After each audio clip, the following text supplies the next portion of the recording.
Hi, and welcome to another deep dive down the rabbit hole.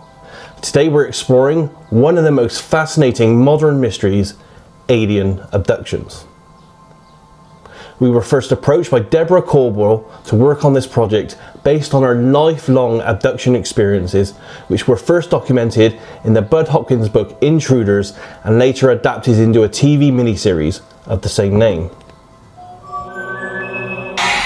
The film that will change the way you think. Intruders, they are among us, and now you will believe.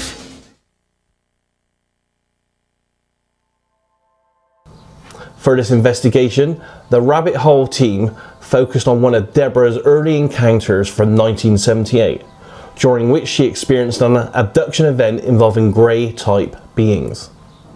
A key moment from this event was the presentation of a mysterious black box, a detail that has intrigued her for decades. Over several weeks, our team worked on this case, and as often happens in remote viewing, we may have also touched upon another of Deborah's well-documented events from the early 1980s. Now, remote viewing isn't always linear. We're drawn to high-energy, luminous events like moths to a flame. The result of this? Hundreds of pages of raw data, and in this debrief you'll see our viewers discuss their findings over Zoom, some of them for the very first time and with Deborah herself. It's extraordinary to witness the level of detail they've captured, each offering a unique perspective on this complex enigma. Now, as the project manager and as an observer in this case, one thing became clear to me.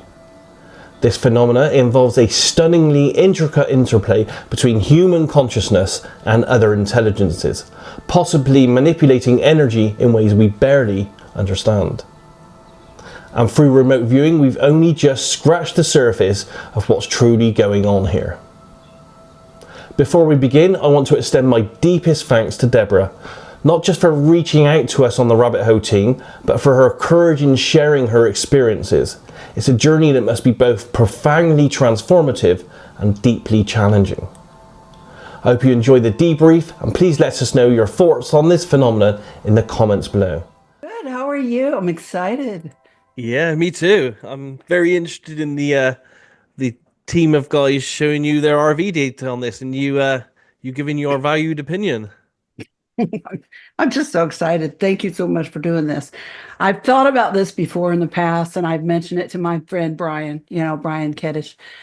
Before I said, you think it's possible that anybody can even do that? And he's like, yeah, I think so.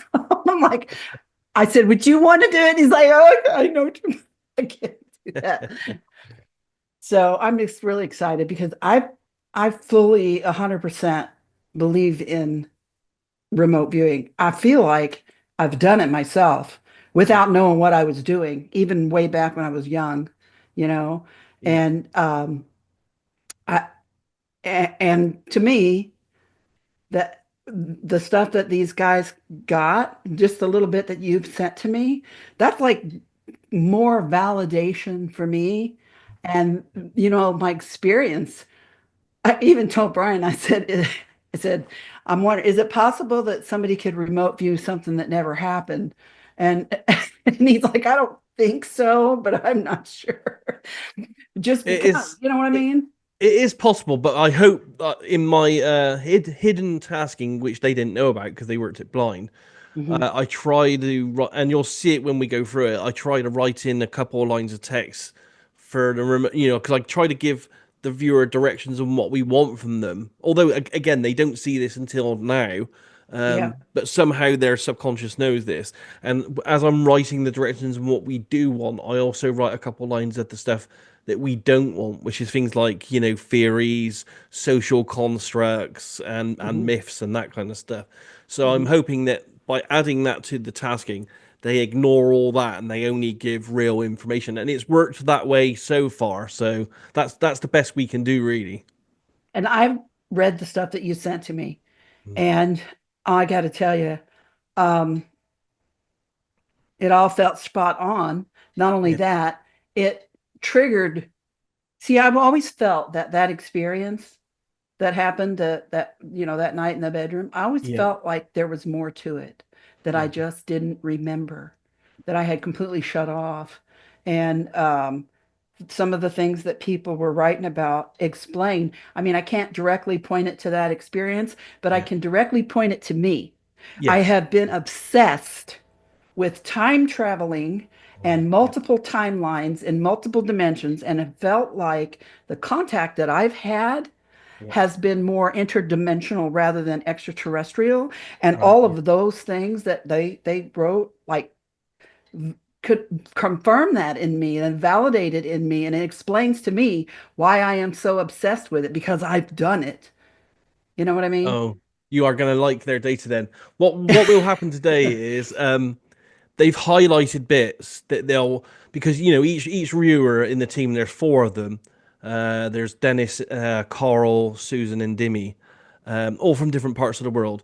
They've all worked several remote viewing sessions on this, so a minimum of something like I think 30 pages, but some of the people have done well on up of 100, 130 pages. So in total, between them all, we're talking, 4 to 500 pages of data. So they'll only be going through a small part of that tonight. That it would be nice for you to comment on if you feel that you can. But what we'll do afterwards is I will also collect all those up, and I'll give you all that information as one big file, because Mhm. if you go through it at a later date, you may see more information in there than we, because we don't know, because we're the outsiders. You're the person who will be able to validate and get more from this than us, to be honest. Yeah. And I really, uh, I feel like this is really important. This Excellent. whole thing that you did here and with me and this, I feel like it's really important. I mean, Yeah. it's really important to me, obviously, but I feel like it's bigger important Yes. somehow, somewhere down the line, right? Yeah. And I wanted to ask you, will I be able to talk about this Yeah, after yeah, you'll you? be able to talk about it. If we ask the viewers, they'll give you permission to use their data anyway, because that's the way we work. Mhm. So you'll be able to do what you want with it. But it would be nice if you do publish it anywhere, or if anything, if you do, like, give them just give them a credit with their name and that kind of thing. Oh, absolutely. I'd be happy to. I mean, like, I'm thinking I'm going to go do a talk in August, Yeah, yeah, no, and I'm thinking maybe I can mention this whole thing that we just absolutely, did. yeah. It's yours.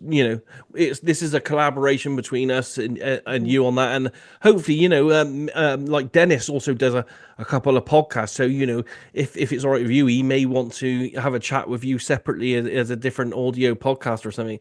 Oh, Because yeah, sure. these viewers, because in this me doing the project this way, I to be honest, I usually am in the role of a viewer from my other work. Um, but me in the road here of being the project manager putting these together, I'm a little bit outside of the experience that you've had, and now these guys have had, as a third party kind of reporter in looking at these events. So I'm like a third party just looking at it and going, wow, this stuff's pretty amazing. And I don't know if all the data is relevant to just the one event. I got a feeling that they may have picked up more than that, and I I mean, don't know if they're my all. life is full of it, Yeah, full of yeah. it. Well, you'll see that in this, and I don't know if they'll go for all the data on it, but we will give it to you. A lot of their early data, as they were starting to get on target, very much detailed uh, I guess, the craft themselves. I guess it's obvious they would be drawn towards something that's emitting that kind of esoteric, strange energy as the first point of contact. So there is a lot of data in there that talks about the craft as well. Interestingly, and I don't know if they'll go through this, but I did notice in at least one or two of the viewers, they had data that kind of had hints of some kind of military part in this as well. I Human have military part in this. I have had an experience. It was after this. Right. It Yeah. was after June 30, 83, and I had the experience of being taken somewhere. And some guy with a deep Texas drawl, the doctor with a cat Yeah. coat in an underground facility somewhere, that told me I had a bug in my ear and he was going to take it out and I'd feel a lot better. And then he kind Okay. of laughed and said, "I don't know why I'm even telling you this. You're not going to remember me anyway." And I said, "Oh, I will never forget this." And then bang, the next thing I remember, I'm somewhere Yeah. else. Oh well, So yeah, that makes sense then. You will see hints of that in the data as well. At least from two, I think two of the viewers mentioned something along the lines of that. They didn't dwell upon it, but Yeah. there is that kind of data in there as well. As I said, there's probably about 400 pages, I think, of data here. So Damn. and that's where, you know, you've seen a little glimpse of it. I've sent you like 2 or 3 pages, but Yes. that's a lot of words and a lot of sketches, and each individual word looked at on its own might have some kind of relevance that we don't know about. Yeah. But What I when I did see find, it, I'll know it. yeah, absolutely. That's why it's great to, when we do these kind of cases, to have the person that's involved in the case looking at the data for the first time. And bear in mind as well, when you meet the guys in a minute when they're coming in the room, they don't know you're coming along tonight. I haven't told them, so they're going to be a bit shocked by Do this. they even know who I am? I mean, Uh, I'm wondered, do I they even think know who I am? several they know about the case now because I gave them feedback. So I said, okay, this is what you looked at. Put out your best data, and we'll discuss it tonight. So that's pretty much all they know. They haven't seen each other's data either. So when they're going to see their colleagues' data for the first time, so like, they're going to be as shocked, but as you are, you know, and see what comes out. Uh, That's why it's good, and then we can have, you know, whatever comes up into, you know, if you want to comment on anything they're talking about, please do, because it's good to get interaction from you on what they're putting out, and it helps them as a remote viewer not only validate the data, but uh, we're all in a learning process with this, and as they yeah. get validation, it also helps them in their future remote viewing trust in their data a lot more well as well. So it's good as a learning process for them doing this as well. Yeah. Yeah. Yeah. I'm just so excited. Yeah, we are too. I especially am because we haven't talked about this because it's the first time we've met. But I've had this book for it's since the 90s. Hmm. I saw the film about your experiences way back in was it late 90s on that one as well? 90 in the 90s or mid 99 or something, 90s. I think it Yeah. was. 90, yeah, something 92, I think. The Yeah, yeah. miniseries in 92 on CBS. And So yeah. I did follow and help out a couple of abductee people here, experiencers now we call them, in Yeah. the early 90s as well. So I've been involved and interested in this phenomena all my life. So I just want to say thanks as well for coming along today and doing this and working this Hey, I project. wrote a book in 2021 of Yeah. my own called Extraordinary Contact, and I would love to send you a copy of it if you will give me a Oh, place where I can send it. absolutely. And I'll tell you what, in return, I'll send you a couple of my remote viewing books as well. So then you can have those as well. And then I can use them to teach myself how to do. I mean, I do it spontaneously. I need to learn control and focus because Yeah, yeah. I got so much going on up here. You know, great. That Brian calls it my monkey brain. It goes a little batshit crazy sometimes. That's the key to it is yeah, these guys are a team of people that I've worked with for years, and in fact 3 of the guys on the team I've actually mentored for at least a year each as well. So they spent a long time learning this, what we call controlled remote view, or controlled process, that essentially stops it being spontaneous and puts us in control of the process. And you'll see a lot of that in the data. You might see a lot of what we call structure and words, how we formulate the data on a page. That might be a little bit strange to you, but we'll skip over most of that, and they'll just bring out the highlights of the actual data itself. But bear in mind, they might mention words like a common word we use is one called AOL, and that's an acronym for analytical overlay. And essentially, what happens with that is, as the data comes into a remote viewer, it builds up a picture internally in their mind, and then their mind, because it's so eager to please, and so eager to build its ego, it jumps to a guess or a conclusion, and we recognize when that's happening, and we move that to one side as what we call an AOL. So an AOL for us really is just the mind making a guess on insufficient data. Yeah. But you'll probably see that a lot. And to be honest, most AOLs are 90% accurate, but they do have something in it that makes it not quite right, and you'll see that in the data as it comes across. The rest of it you don't really need to worry about. We can skip over that, but you'll see that come up quite a lot at AOLs. I'm just so excited. I'm so happy that you do. I've been look forward to this for a while, ever since I talked to you. Awesome. Yeah, And me I've too. also heard that you are really one of the best uh, Thank you. remote viewers out there. I've heard that from a couple of different people.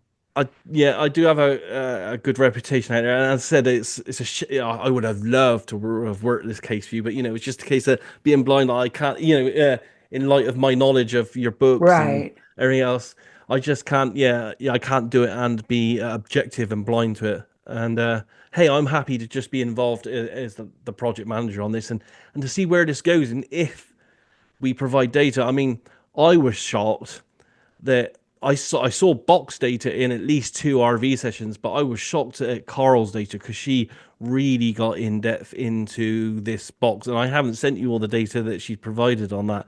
So I think you'll be very intrigued by what that box data involves. And I was thinking about it the other day and I was talking to Brian about it. I do believe now this happened like in the summer of 78. It was and it was after I'd gotten married in April because I remember it was hot as hell out then. Mhm. And we lived in an attic apartment in downtown Indy. I believe I was either pregnant with my oldest son right now at the time or got pregnant with my oldest son right after that.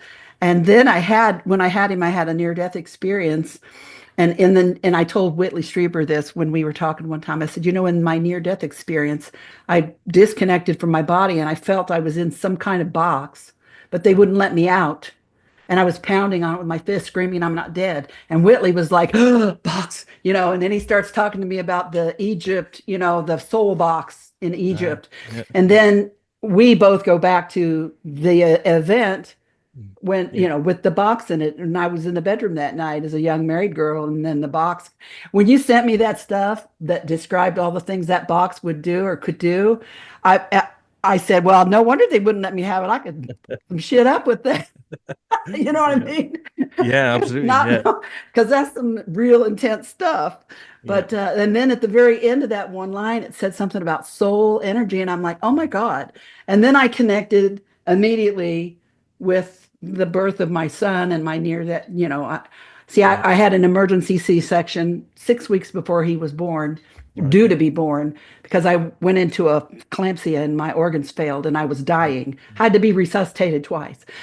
And this was 45 years ago, and miracles of miracles. We both went home together 7 days later, and he's a 45-year-old man now, and he's also brilliant. He's a Microsoft computer engineer and Excellent. all kinds of wild stuff like that. So, Yeah. but anyway, I mean, that's just some odd coincidences and connections I made in my mind that I thought you might find interesting. Yeah. And as I said, how would this happen? I'll let the guys in because they're almost here now. Oh, okay.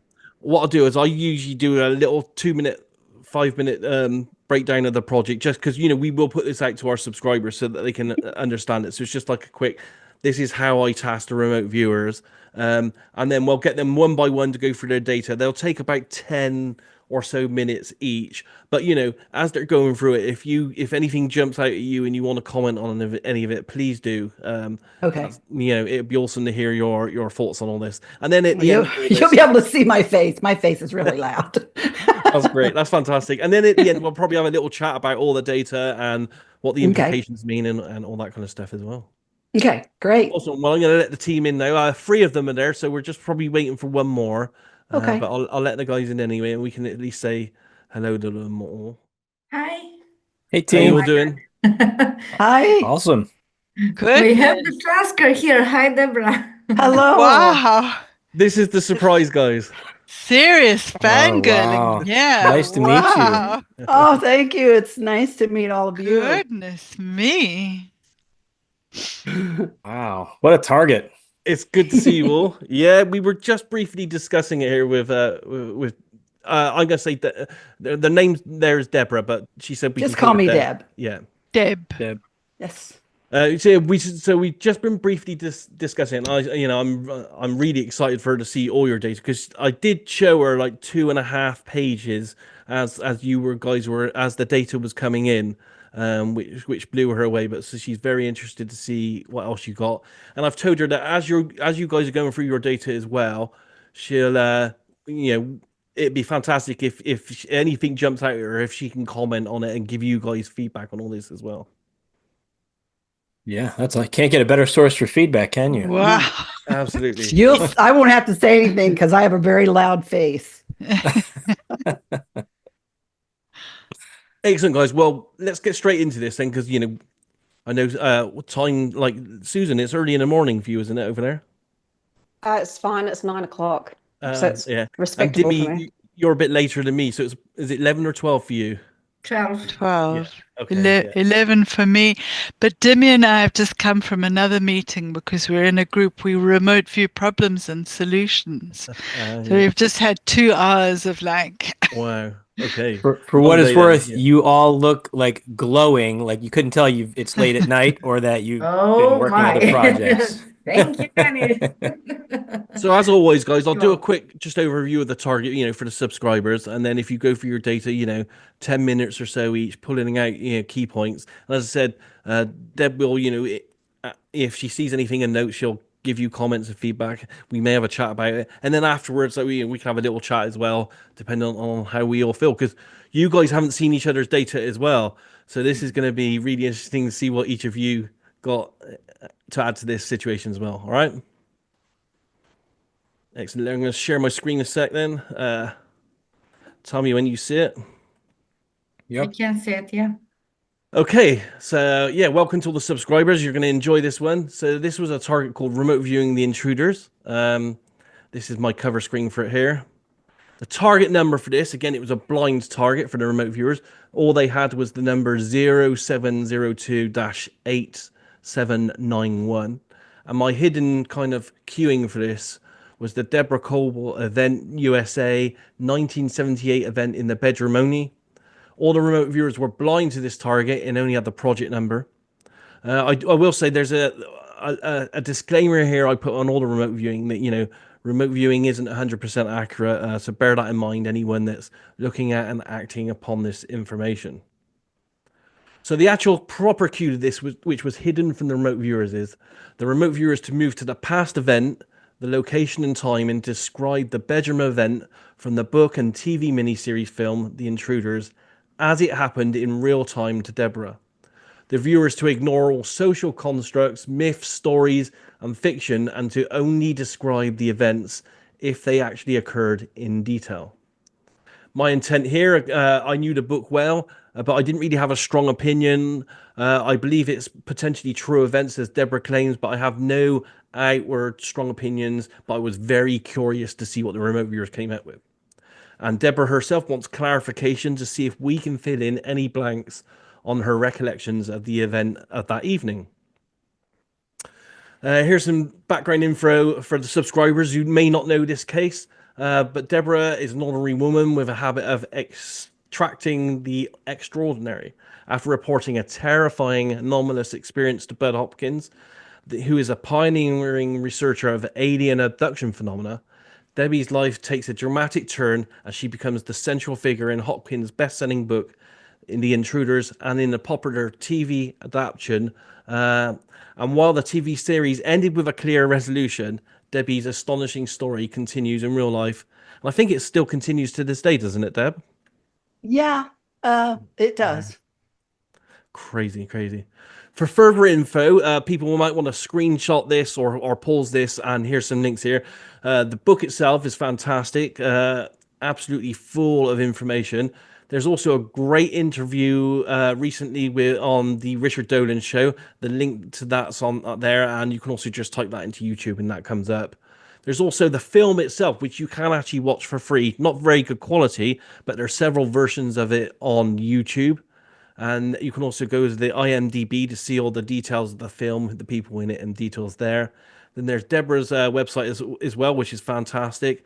And there's also a Wikipedia page there for the Intruders TV miniseries as well. So that's good information to look at if you're interested in getting further information on this case.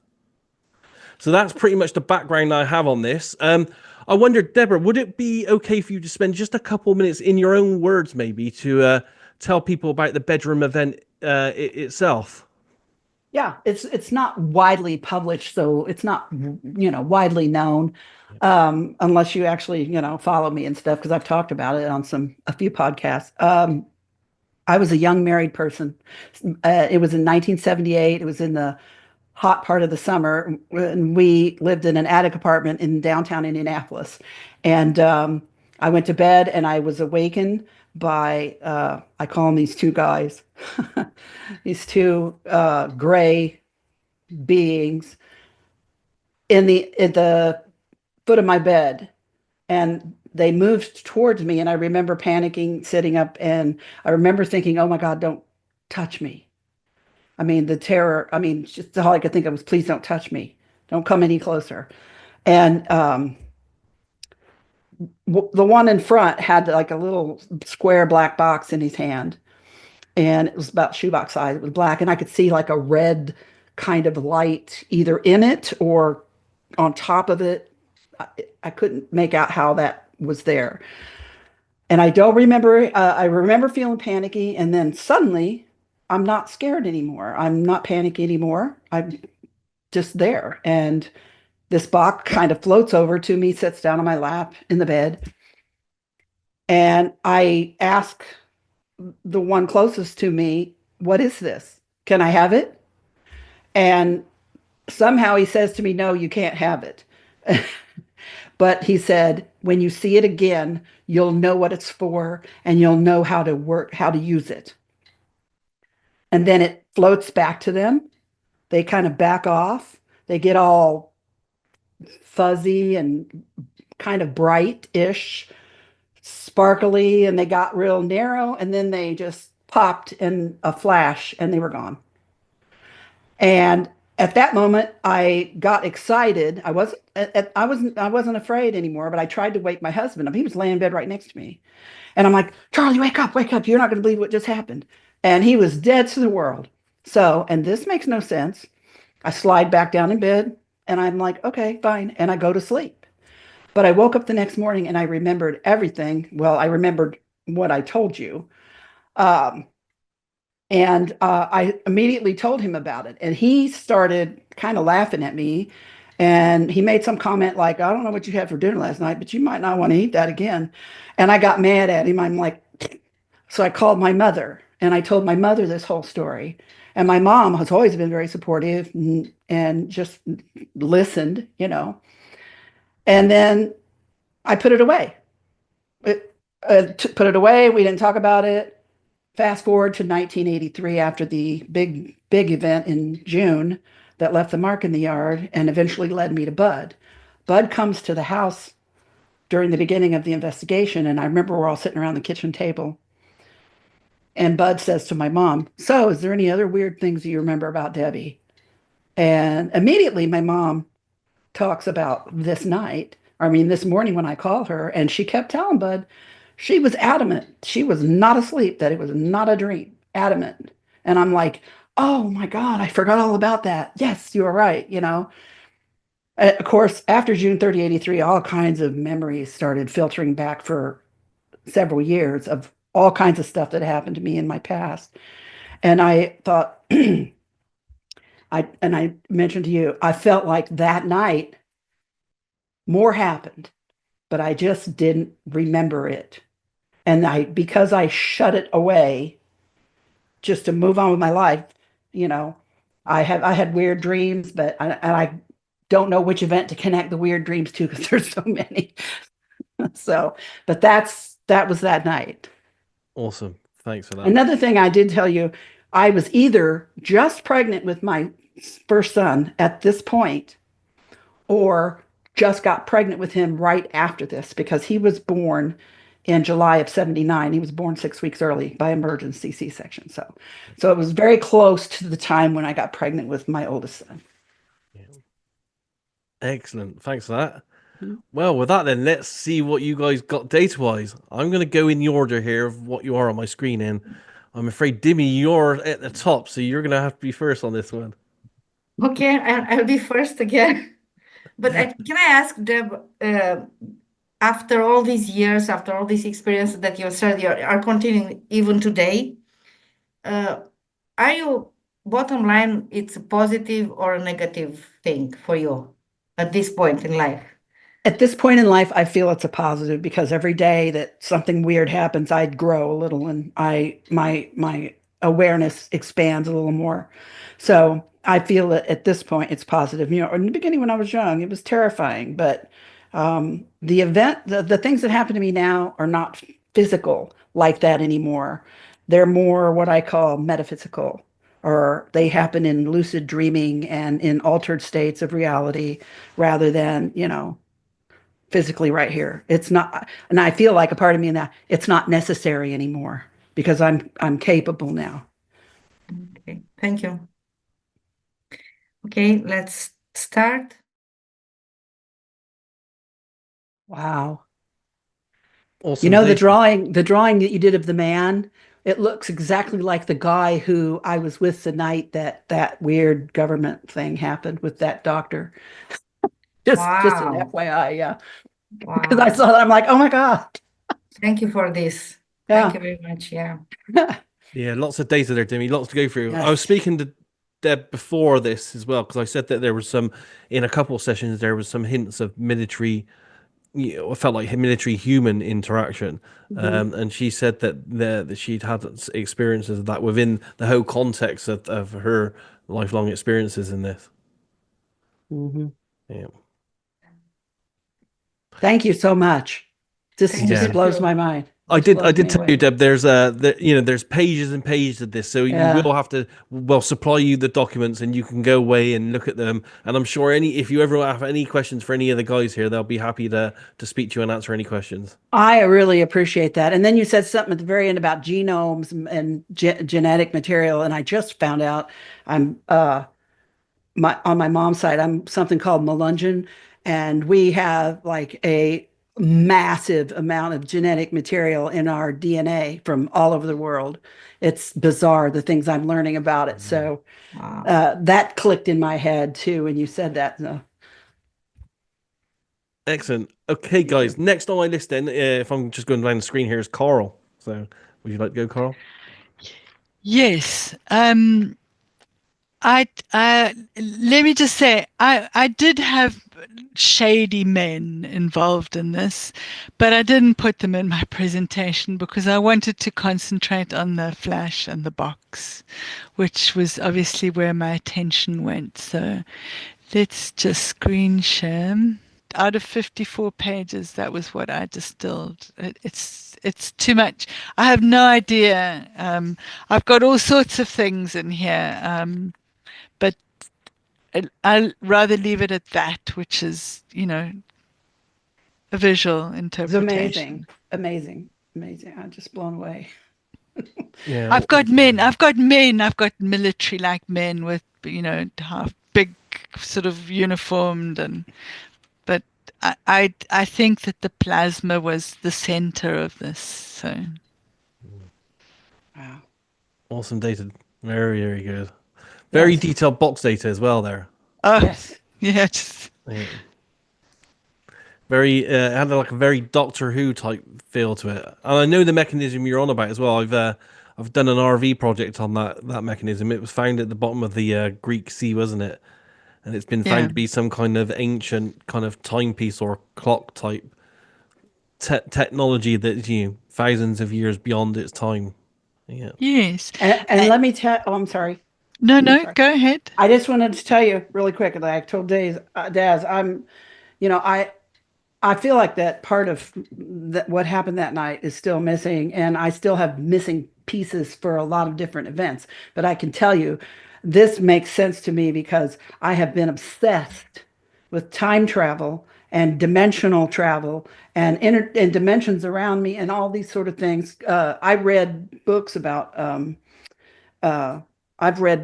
string theory and quantum theory, and I have no clue, absolutely zero idea what I'm reading. But I feel like I need to put that in my head. I don't, which sounds Yeah. crazy, but I've been obsessed with it my whole life and felt as if I know more than I'm consciously aware of. And this thing, the things so far I've seen from the two of you, confirmed that it kind of reinforces that in me that there's a reason why I'm like that. Yeah. Yeah. Thank you. Okay, there was one stage where I said that you might have been working to get the mechanism working again. I mean, they might have given it to you to get it going. And there's learning to make communication in some way. So that might be what I don't know. There's just so much. Tell me about it. I know. My whole life is so much. Awesome work on that, Carl. Thank you for Thank that. you so much. Dennis, you're next on my screen. Sorry, Susan, you're last, I'm afraid. Interesting. So Yeah. I was wondering with my session if maybe I just tapped into like, some kind of masking. Because I think when you break it down, the low level data is there. It's, the similar story. My scene and my setting, I feel were off on my description here. It was very hard to get you to move from describing a craft event. But Mhm. Yeah. I said Deb before we started this that I kind of a little bit expected something like that because, a big multi-dimensional craft with an energy source is a big event that you just can't, as viewers, we can't take our attention off because it's like, so rare and esoteric to us. And it's just, my whole life is one big giant crazy event Yeah. that just blows up over and over again. I will tell you, sound is extremely important to me, and it has a very strong effect on me physically. The cricket sound, that's a sound that when I hear it, I literally go somewhere else. I'm in an altered state of mind. I have a visceral physical reaction, and then I fall asleep. Mm. To me, Interesting. that is like a drug almost. Wow. Yeah. Wow. So, And if it's tied into these experiences, it could also be some kind of traumatic response as well. Hearing I that don't know. Could reminds you of be. what happened. Mhm. Interesting. Awesome Okay. stuff, Dennis. And I do think that you definitely had some relevant data. It was Oh, yeah. yours. It's like what we see in these projects is it's a division of labor, isn't it? One person gets one focus, the other person gets something else, and so on. I felt that yours was very energetic, sound, and craft based. In your Yeah. I didn't want to be in the room. I wanted to go explore the craft. And Daz kept saying, "Tell me yeah. about the interactions." And I'm thinking like, I'm not interested in that right now. I want to go back Any to the other craft. UFO case we'd work, we'd be concentrating on describing the craft. Because Yeah. that's what we try to do. But on this one, I was Yeah. like, no, don't go to the craft. No one go to the craft. Leave the But craft he wouldn't alone. let me move, and so I trust Daz's guidance. But that was just as a viewer, that was hard for me to Yeah, not look up at the bright shiny thing that was up there and come back down absolutely. and see. Yeah, we would all So that do was that. Yeah. yeah. So it was good. It was a good session though. Again, Thank you. good data to fill in some of the blanks there. Excellent. Thank Thanks you. for that, Susan. Last but not Okay. least. Right. Oh, hold on. I have to go. Oh, why is it not showing? Sorry, I've just got to get my session. Yeah, no worries. Take your time. Um, oh, sorry about this. Hold on. Right. Oh, my heart is Uh, pounding. Thank you so much, there. everyone. So can you see it? Uh-huh. That was it. Yep. Yep. So, I mean, my God, everything in this points to June 30th, 1983. I mean, spot on. Uh, yeah, I'm absolutely speechless.